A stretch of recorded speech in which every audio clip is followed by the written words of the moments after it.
This is Saul. Saul was a Pharisee who hated the followers of Jesus so much that he would hunt them down to be brought to trial in Jerusalem. And he would even seek to murder them.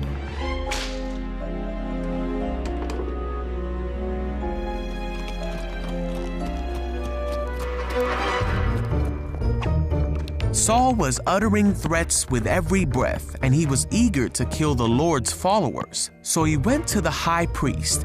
He asked him to write a letter to the Jews in Damascus that would allow him to arrest any Christians he found there.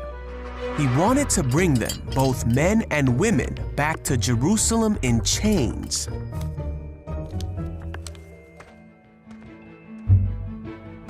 Now Saul went on his way.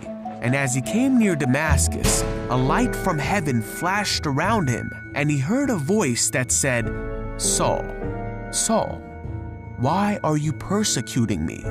Saul cried out, "Who are you, Lord?" And the voice said, "I am Jesus. Rise and go into the city, and you will be told what to do." So Saul got up and he opened his eyes, but he couldn't see anything. So the men who were with Saul led him into the city. After 3 days, a man named Ananias came to Saul. He put his hands on Saul, and immediately Saul could see again. And with that, Saul became a follower of Jesus.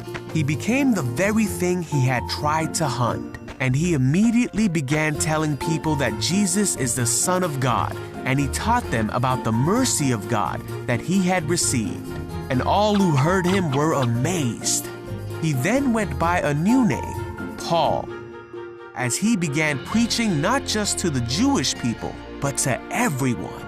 Despite many difficulties like being imprisoned, shipwrecked, and narrowly escaping death multiple times, Paul continued to preach about Jesus. Paul said that he would do everything he could to save people and help them know God. And that's just what he did in order to reach people who would otherwise be unreached. And many came to know Jesus because of what Paul said.